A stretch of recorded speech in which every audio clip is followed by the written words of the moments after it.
Here's a nice old gun that I'd like to show you.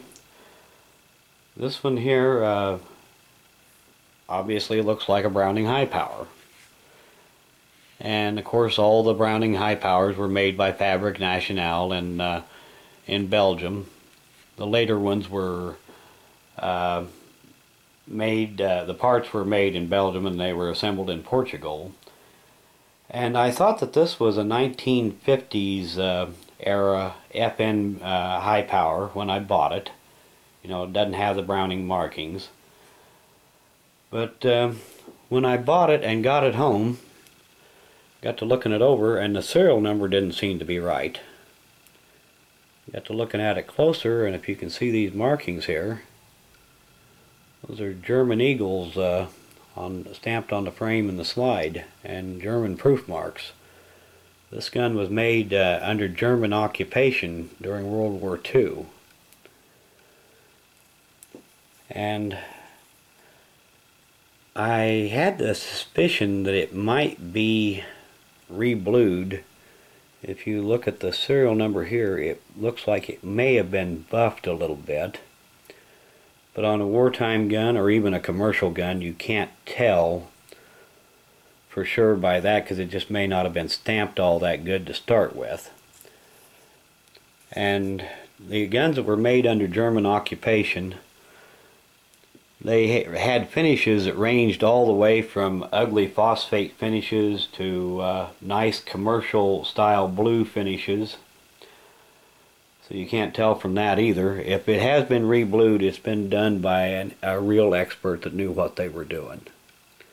And I've had this gun looked over by a few of the local World War II collectors, and some say that it is reblued and some say that it's original. So I would look at it as if you can't tell the difference, to me it don't make no difference.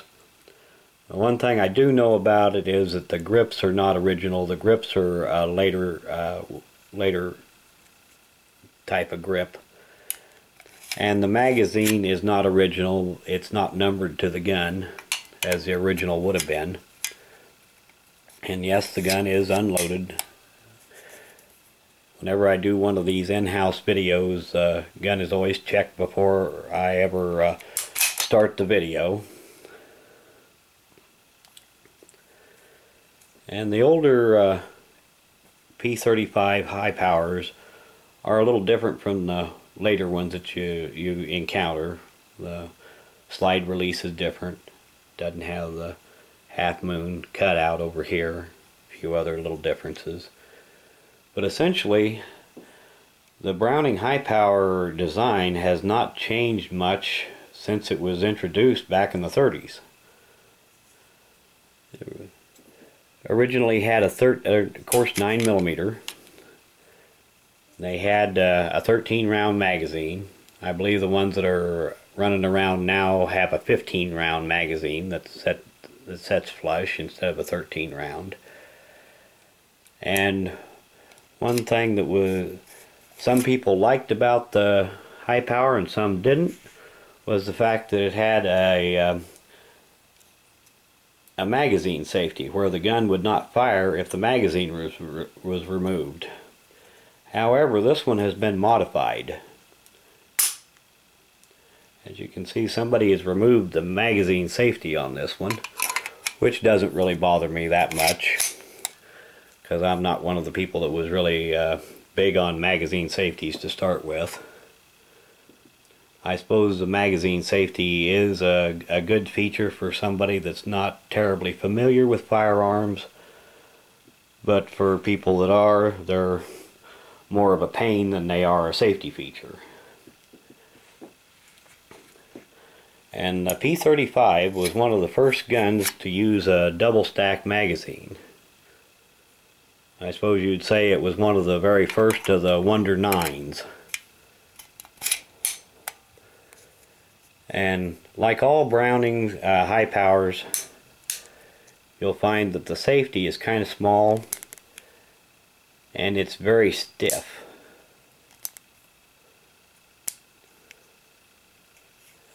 And trigger pull is not as good as what you would find on a 1911 pistol, but still very serviceable. It's not terribly heavy. Very workable.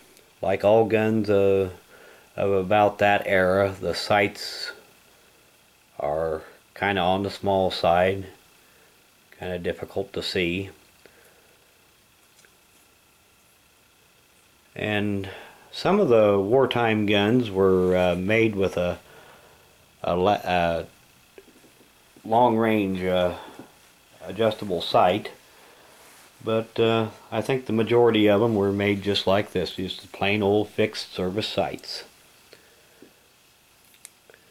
And I have had this gun out and shot it a fair amount, and it shoots just as good as you would expect any P35 to shoot. It is a pleasure to shoot. And it's from the era of when they made guns out of solid steel. No stamped parts, no plastic. And just a very nice gun. And some people with small hands have trouble getting a good grip on a gun like this. Now my hands are average size, or maybe just slightly larger than average, and I have no trouble with it at all. It's just as comfortable to me as a standard single stack 1911. The grip does feel different. It's thicker, not as well, wider, not as thick through here as a 1911, so it works out about the same. It just feels different. And like I've always said, different does not mean better or worse. It just means different. It's just something that you either get used to, or if you take the time to get used to it, or you don't take the time to get used to it. And nowadays they do make the high power in 40 Smith & Wesson as well as 9mm, but the vast majority of them all throughout the history of the gun have been 9mm, which is a very good little round. Nothing at all wrong with it. It's you get into the arguments of what's better, a 45 or a 9mm, and that argument has been going on, oh hell, long before I was ever born. You know, you get a big heavy slug in it with a 45, or a small fast one with a 9mm, and when you get right down to it, everything in the caliber of a gun is a trade-off. If you're looking for heavy penetration on something, the 9mm beats the 45. If you're looking for just plain old slapping knockdown power, the 45 has got it. You know, you can get the fancy hollow point bullets, and you know, modify this or that load, and but when it all comes down to it, there is no perfect handgun or rifle round. Everything has advantages and disadvantages, and when you come down to it, a 9mm or a 45 will get the job done on just about anything that you need to shoot at this side of a bear.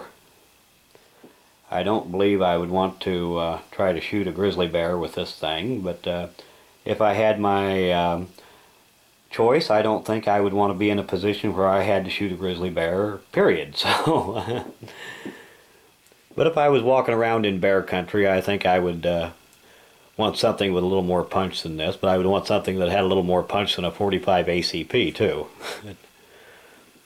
But these were made as service guns, and they were not really intended as target guns, but it is a very accurate little gun. And more than a few people have taken these and slicked up the actions and tightened them up to make them more accurate. Put on aftermarket safeties and slide releases and all that good stuff to jazz them up just like they do the 1911s, and even nowadays they're starting to do that to Glocks. But some people are very happy with a gun just as is, and some people just can't help but try to hot rod them a little bit. And I guess that's true of a lot of things. You see people that want to put little add-ons to their pickups or their cars and such as that. And some of us can't help but do the same with a good firearm too. But basically, this one here, I would not change a thing on it. It's just a nice piece of history. It shoots good as it is. On 1911s, I've got 1911s that are stock. I've got some that have been fancied up into race guns, and some that's in between. And I like them all. They're all fun to shoot. And that is the main point of it. You've got a gun or two that you use for self-defense, maybe a gun or two that you use for hunting, and all the rest of them are just for fun. And that is the main point, is with the hobby of shooting, is to have some fun with it. And this one here is a lot of fun, whether it's original finish or whether it's been refinished. You know, I would like to know one way or the other, but when it comes right down to it, it doesn't really make that much difference. Like I said, if you can't tell the difference, it probably don't make no difference. But anyway, thanks for watching. And I'll have some more videos for you sometime in the future. But battery looks like it's just about dead, so I better polish this one off.